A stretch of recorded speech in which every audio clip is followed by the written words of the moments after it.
Welcome to the broadcast, my dear fruits. I'm afraid I'm absolutely appalled by the vulgarity of these legal proceedings, whether or not Prince Henry is in the right or wrong over certain matters with regards to this case. What I do not like is the dragging out of filthy, dirty laundry from years ago in order to give his claim some sort of currency, as to try and make it relevant today and try and convince the courts that it is not too late for this very historic claim. And he's pulling every excuse out of the closet, and of course all of the excuses that he comes out with are at the detriment of the reputation of the Prince of Wales, the former Prince of Wales, our reigning monarch, his wife, the stepmother, and just about everybody else in the royal family. All the old courtiers, everybody in the world against Harold and forging their wicked paths to usurp him according to his narrative. And I'm afraid it just does not sit well with me at all. It leaves me quite queasy. But can we please begin with some little nice things before we move on to that and lots of other things, because there are different fruits in the basket to nibble on today, my dear, and we won't just be focusing on Harold. And actually something that did go under the radar was rather a significant date yesterday, because it was the 100th anniversary of the wedding of Prince Albert to Lady Elizabeth Bowes-Lyon.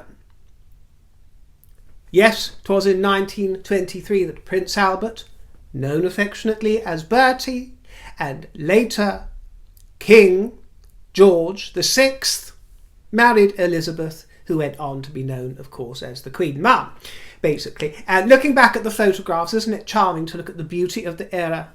There is something about the 1930s and 40s, that sort of pre-war period, which was so glamorous, so beautiful, and actually it infused a lot of the personality of the late Queen Elizabeth, didn't it? Her style and her flourishes, which we see echoed actually in the King these days, who was so close to the late Elizabeth, the Queen Mother too.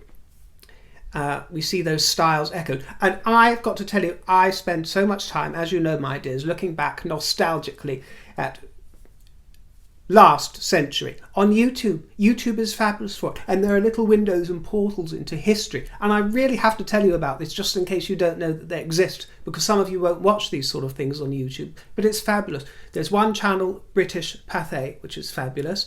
And there are millions of these. You have to get Googling them. Another one I found this week, which came up in my feed, is called Vintage Stories. And as well as old black and white footage that they found from 30s and 40s, but also from the Victorian age. There's even footage uncovered of Queen Victoria riding along in procession, as well as the black and white, which is beautiful in and of itself. They have ways of colorizing this footage and making it ultra realistic, because of course for many of us those images of the past are black and white in our mind as well, because that's how we see them. But to see them brought to life in colour, to see the beauty of these eras, one understands that we're told that life is better now than it's ever been, and in many ways it is. If you consider leading very long lives and having access to vaccines and all this kind of thing, fabulous. But there is no doubt in my mind, many of yours I'm sure, my dear, that beauty of architecture, style, clothes, coming together, it's just so beautiful to look at. And also the people are beautiful to look at, and they seem happy. Even some footage I was looking at of Victorian times, and we're told that everybody was miserable and sort of dour in appearance. They are festive and happy and focused on community. And yes, I realise there was, as there still is now, great poverty and inequalities, all this kind of thing. No one is suggesting life was perfect or rose-tinted before anybody jumps in. But everybody appeared to be, in some way, more content with their lot. And how fabulous to see this world before the technical advantages of modern life took over. I find it very stirring. And it's not only London that appears. There's Liverpool, various cities throughout the kingdom, New York, some wonderful footage of New York, just so elegant. What one wouldn't give to go back in time. But what I do, I bring up the picture large on my desktop computer and watch it. And I actually turn the sound off, because lots of them provide a sort of imagined soundtrack, when of course they would have originally been silent. I mute the sound and just step back in time and look at the faces and the people. And sometimes, I must admit, I cry, and I also will give them a little wave because they're all fascinated by the camera that's recording them. I realise I digress, but I'm going to digress a lot, my dear. That's my style, so, suck it up if you don't like it. But that wedding 100 years ago was rather low-key for its era because, of course, well, I say low-key, there were still almost 2,000 guests, and it all took place at Westminster Abbey. It was a big deal by most standards, but it was rather low-key because no one knew that they were at the wedding of a future monarch, because they weren't expecting his brother to abdicate as he did. And because they weren't expecting his brother to abdicate, coronation memorabilia was produced, and look what I found this morning. No word of a lie, it was going for £14.95 at my local cancer research with a few other coronation mugs that popped up, and it's the coronation mug of the king that never was, King Edward VIII, and it's a lovely thing, and I have googled it since I got home. You can find them going on eBay for around the same price. Some go up to £60 or £70, I suppose. And lovely little keepsake there with a whimsical handle there. And it was designed by Dame Laura Knight. And the lion and the unicorn, I like the shape of it. I thought that was a wonderful find. And although that coronation for this king was cancelled, they kept the date, because I think he abdicated, was it in the December or the January? Hovering around the end of the year anyway. So there was still time between then and May, which is when the coronation eventually took place, to go ahead, but with a different king and with the late Queen Mother. I see in the news that Jerry Springer has died. So commiserations to any fans of Mr. Springer. He was 79 years old. He died of cancer. And it's a strange legacy. I've seen interviews with Mr. Springer in the past, and he comes across as a very nice and very kind gentleman.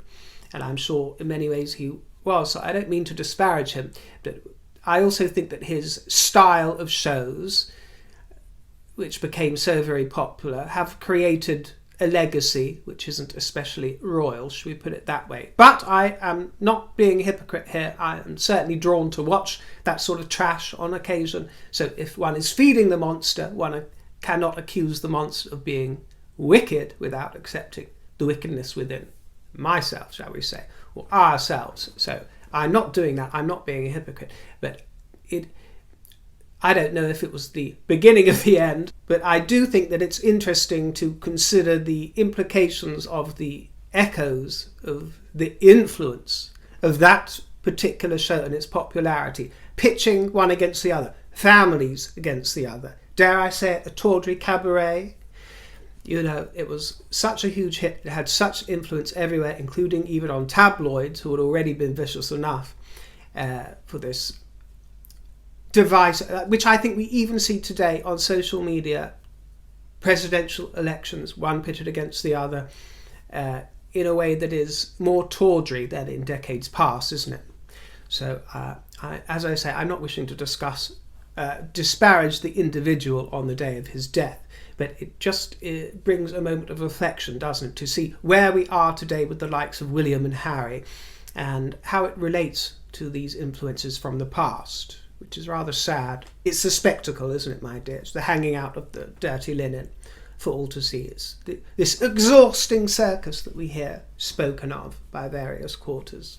The Prince and Princess of Wales are in Wales for a 2-day visit, and it's been an action-packed morning for them at a mountain rescue centre in Wales, and Catherine was showing off her abseiling skills, and she really looks as if she's in her element on these occasions, doesn't she? When she's out in the fresh air, getting into it.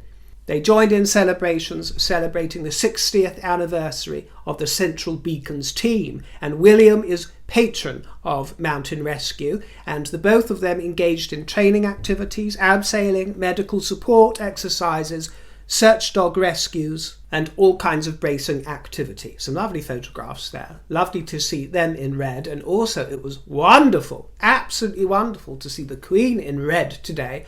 She was ravishing in red. I really want to see more of that, I've got to say. The King was presenting new standards and colours to the Royal Navy and the Royal Air Force at Buckingham Palace, and this is the first colours presentation at which all 3 services of the armed forces have been represented. These 4 colours and standards, which were consecrated, will be seen during the coronation procession. Isn't it fabulous how they all get on with their duty and give us some constancy, something to cling? You know, all these people making a big hullabaloo about not having an elected leader, and the Republic movement here making all their noise, as they have a right to do so, but you know, they yabber on and on and on about, why haven't we got an elected head of state? Well, you're missing the point, my dears. We still have an elected Prime Minister who carries out all the official governments of His Majesty, all the official governmental business of His Majesty's government. We elect them. It's not as if we are silenced and don't have a say in our political makeup. But there is actually quite a distinct advantage to the fact that our elected prime ministers are separate from our head of state, because they are there by accident of birth. Well, and some people may think, well, that's not very meritocratic.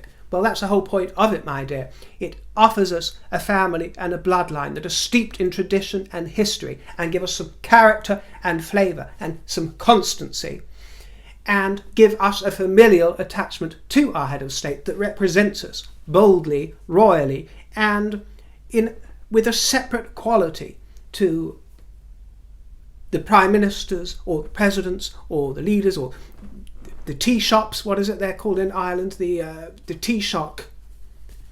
You know the thing, my dear. Excuse me, Ireland, dear. The tea shop. The tea short. The teacup. The tea. You know, darling. The tea. And it is precisely because our head of state emanates from a family that is installed for life, that they cannot get away with this dilettantism. They can't pop in and out of what's fashionable and what's in vogue. They weave lifelong tapestries that have lasting legacies, as you've seen with the Queen, with the Duke of Edinburgh, with the current King. Camilla is even weaving her own legacies on the subjects of literature along those kind of lines, domestic abuse, and as you see with Catherine and her early years foundations, William with his Earthshot Awards. You know, my dear, you know the coup, and you know that the list is endless. And these are the things that you only find with an unelected head of state. And it is still part of a democracy, my dear. If enough people make enough noise, as perhaps they will in coming generations, then they will see the monarchy off. But let's not pretend that they are here because they are forced upon us or against the will of the people, my dear. Because if that many people felt that passionately about it at the moment, then there quite simply wouldn't be a coronation happening at all around the corner. No, not at all.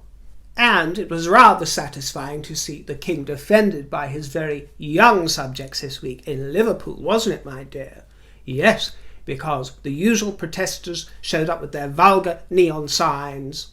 Not our king, not our king. And they were put in their place by a chorus of youngsters chanting, "He's our king, he's our king."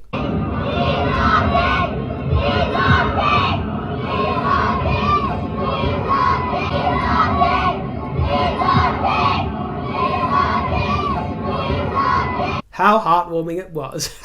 You can't buy publicity like that, can you, my dears? How wonderful it was. Yes, he is our king, my dears. He is.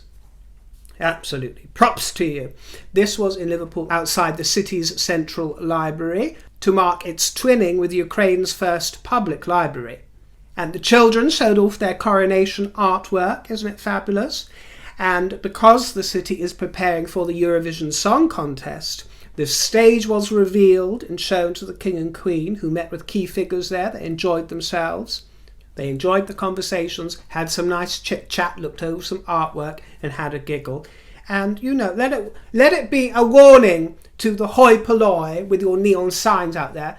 Let this be a warning to you. This is what happens when you mess with the king. Yes, you'll get your wig snatched, my dear, by the horse guard, the king's horse guard. You get too close and you make too much nonsense and you make too much silliness going on and you will get your wig snatched. And the horse won't tolerate it, my dear, neither will the guard, and neither will the king. So watch your mischief if you're an interloper or a harkle, to be quite honest with you, my dear. And talking about ponies, the late Queen's pony, remember Emma, who made a rather scene-stealing moment during the late Queen's funeral? She is to be created in topiary. Yes, she's going to feature in a special garden commemoration of the life and reign of Queen Lilibet, plus also inspired by the King's coronation. It's to be called a garden of royal reflection and celebration, and this is just a mock-up image of it here. It'll look a lot nicer when it's done, but it's going to feature light pink and white flowers for the Queen, the Olivia Austin rose and the silver birch, all sorts of things inspired by her life, and then others inspired by the King's new reign, blues and purples and pinks. There's going to be magnolias, lupins and geraniums. I love geraniums. So that'll be a lovely space for reflection and remembrance. And this was so jolly to see, wasn't it? It's a life-size bust of the King made from 17 litres of melted chocolate. Actually, there's that chocolate called Celebrations. Yes, over 23 kilograms, took 4 weeks to create, and it's rather fun, isn't it? Although it looks rather sickly, I wouldn't want to munch it. Maybe just a lick. Well, all this nonsense on stilts that Prince Harry has brought into the public arena during Coronation Month, nevertheless, has to be addressed for a moment. A High Court judge, in actual fact, has raised inconsistencies in his phone hacking claim because he appears to be grasping at any which way to make it valid and current. Harry, my dear, even 10 years ago, 12 years ago, whenever you're dredging this up from, and perhaps you've got the right to do so, you had the right to get on with things then. I realise that there were certain things that might have gotten in your way, and you say this, and you say that, and the courtiers were against you, but the late Queen gave her permission, and yada, yada, yada, yada, yada. You give us all of this, don't you? All of this. Yakety yak. Rabbit, rabbit, a rabbit, rabbit, rabbit. Where are Chas and Dave when you need them? You give it all of this, my dear, but the fact is you are still, for all intents and purposes, a grown adult 10 years ago.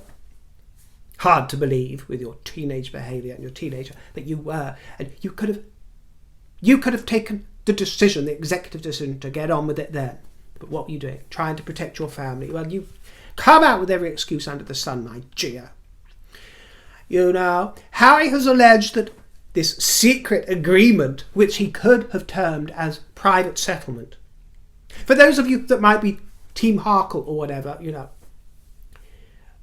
it's not about having teams, my dear.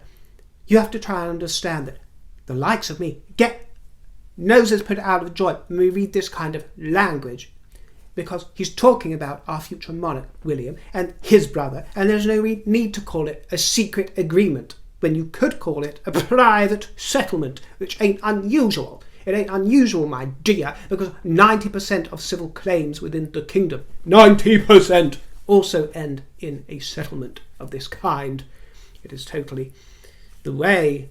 But the fact that he trots off words like secret agreement in relation to this only goes to point, in my humble opinion, to his paranoid tendencies, his paranoid translations, his recollections that may vary and may blur and blend from the truth.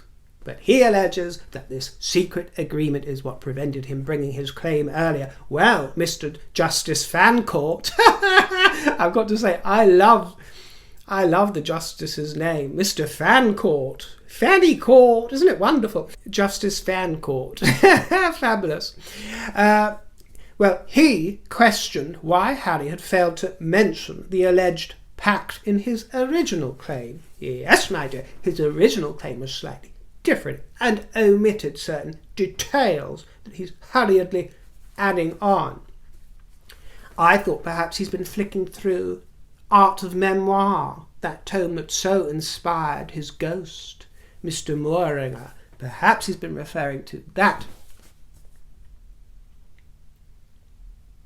And Justice Fancourt highlighted further inconsistencies. And I can't get my head around all these goings on, my dear, I will admit to you, but the whispers are that actually Harry could have received a similar payment that he claims William did, but it was him that decided to go rogue on his own volition because he has to do things his own way. Well, good for you, my dear. Harry has suggested that Clarence House blocked his every move in seeking apologies from NGN because specific long-term strategies to keep the media sweet and smooth, to pave the way for Camilla to be accepted And what I don't like about that is that certainly wouldn't hold up in a Judge Judy court. And I've got to say, although I watch Judge Judy fairly avidly, I do think that she gets it wrong a lot of the time. So I will just throw that in there for what it's worth.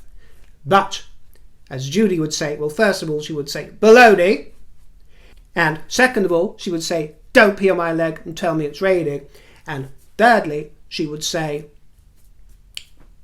don't tell me what you think or what you feel. Tell me what you saw and what you actually heard. You know, give me facts, not your translation of the facts. So you might say that it was to do with the smoothing of way for your stepmother and for Camilla, but that is your hunch. That is your hunch. It is not an actual fact, unless you actually heard your father say to you, we want to smooth things over for Camilla and her public relations, in those exact words. Because sources at Buckingham Palace have told reputable newspapers, these palace sources, they insist that there was no secret agreement to delay any payment or apology, and that those Camilla claims are without foundation. These have come from reputable palace sources. So, he says, she says, he says, she says. This source, who was involved, by the way, in palace discussions at the time, said that Harry and William were fully kept in the loop, and that he was not prevented from taking his own action. They say that efforts were made to obtain an institutional resolution on behalf of the entire household. This was not about individuals, meaning not about Camilla. Harry claimed he was kept in the dark about the extent of the hacking. Well, putting my hunch on that, because I'm not speaking in court, I'm just gossiping with you, my dear, sipping the tea, putting my hunch on that. If he was kept in the dark about anything, it's because he was seen as some loose cannon and was not trusted because of his tempestuous nature. But Justice Fancourt, he said there had been no mention of this secret deal when the claim was first submitted, and he asked for an amended claim to be lodged, I believe, by today. Is it Thursday? By Thursday, anyway. Harry's witness statement, which I have to say leans completely on revealing and disclosing unnecessary information, he does it in the style of spilling the tea. This is what I don't like. The language of it all is as if you're sitting down, he's going to sip the tea with you and tell you the inside information about his family. That is the style in which he's doing it, as if it is his tome rather than a civil or a court case, a potential court case, a preliminary hearing. He seems like he is trying to paint the picture of a maverick renegade on a quest to protect privacy. Well, William's been doing that for a long time, my dear. This is the thing. If you want to paint yourself that way, get on with it, my dear, but not at the expense of the reputation of others. And part of what he's doing whenever he is trying to build himself up is to knock William down, isn't it? To try and diminish Big Willie. I'm sorry, Big Willies are Big Willies, my dear. It doesn't matter how much you try and wave yours in anybody's face or todger along. Big Willies are Big Willies, and future kings are future kings. You know. And William, as you may remember, was incandescent years ago when his wife was photographed, and Catherine was photographed topless in 2012. Remember that, my dear? Well, William was furious. He wasn't going to put up with that, my dear. And when the Cambridges sued for those photographs, they won 88,000 smackers in damages in 2017. And even further back, when William began dating Catherine, yes, he did send letters to some newspapers via his lawyer, Jared Tyrrell of Harbuttle and Lewis. Yes, he did. He was quite proactive back in the day. So Harry is not the only one. Harry is not the only one that has sent out legal letters. And the same firm represented both of them in their phone hacking claims until 1919, when, as Harry admits, he became frustrated with the slow progress and decided to go it alone and go rogue with a new solicitor. But in agreeing to receive various settlements, William also spared himself the ordeal of a public trial, which would have been absolutely outrageous for a future king and unwelcome publicity for all sides. And as I said, 90% of civil claims are settled out of court in the United Kingdom, and William was merely doing what the vast majority of victims in that hacking case, phone hacking victims, what all of them did in opting for payouts rather than a full trial. Harold, if you have a problem with that, William isn't the only one, because your late mother Diana did exactly the same in 1993 when she was photographed in her gymnasium.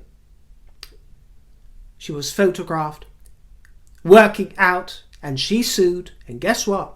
She settled, and she received damages. Well, I should be accurate. She received, I believe, £1 million for legal costs that followed an apology, and 200,000 of that went to charity, was donated to charity. The word is, as I'm sure many of you have seen, the word is that the large donation that was made to Invictus Games in 2021 from the Cambridges was taken from his settlement money.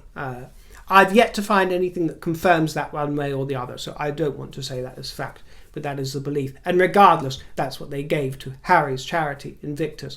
£500,000, which is, or was at the time, and this is very sobering to read, at the time in dollars that translates to $1.07 million, which is outrageous. I had to do a double take when I read that, because now, what are we, just 2 years later, £500,000 now is just $699,000 instead of over $1 million. That goes to show you how weak and pitiful the pound is against the dollar now within 2 years. Isn't it heartbreaking? Isn't it scary? Awful. And lest you forget Harold, it was William that was at the forefront of exposing the hacking tactics such as those employed by Clive Goodman, who was jailed back in 2017.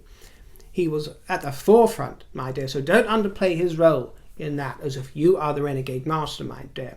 And he also fails to mention that the strong stand that William took over Diana's Panorama interview, remember that? He took a very strong stand against that and all the fake documents when all of that came out about Martin Bashir, and he even recorded a public statement for it and made his feelings very known at the time. William has had a fraught time of it too, my dear, and he probably hasn't behaved entirely impeccably either, my dear. But, as I often say, it's a case of maturity, isn't it? And he has come to understand the balance that is required, and even compromise. Yes, compromise. Compromise for Harold is a dirty word. And, I suppose if one is a purist about it, one can understand those who see Harry, freedom fighting and royalty busting and standing up for what he truly believes and avenging his late mother's memory and protecting his wife. I can objectively put myself in folks' shoes who might be a bit more purist about this and see what they see from a certain angle. But I'm afraid for me and my sensibilities, that kind of attitude puts me in mind of a Harry Enfield character, of a teenager throwing his tantrums because he can't get exactly his way. And also it is a pugilistic approach. And I understand that there will be those, and you can take your pick of how you want to imagine Henry Harkle and what's going on in his mind. I can understand why some might reimagine him, and it depends on your own history, how you've grown up, your sensibilities. Some will see him as this heroic fighting force, and some part of me understands why. But for me, no, my dear, no. I don't see him as that. I see him as a pugilist, a pusillanimous pugilist, my dear, who lacks maturity. I think that's the difference, my dear. Was William always mature? Probably not. Were you? Probably not. Was I? Well, that's me, my dear, of course. But what I see is someone who's almost approaching a sort of martyrdom, or wants to be seen as a martyr of some kind.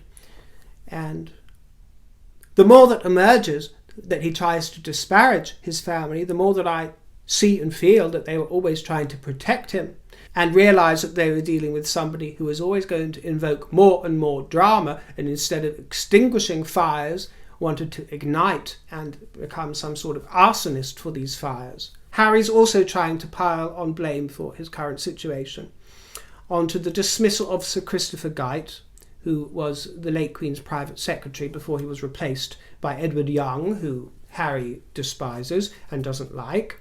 He liked Sir Christopher Gite, as many people did, but he fell out of favour with the former Prince of Wales, our king. So he was gone, and Harry blames this lack of support from Edward Young in his new role as the late Queen's private secretary, and other members of staff from Buckingham Palace and Clarence House, despite my grandmother having given her consent. Well, that may or may not be true, my dear, or recollections may vary, but what does cross my mind in wonder, and what might make you think, is, would he be putting that out there? Would he be claiming these things about the late Queen and what she said and what she approved of? If 'twere she were still alive and with us and breathing, my dear, do you think he would be putting that name in his mouth and in his civil claim if she was alive? The mind boggles. Perhaps. Perhaps not.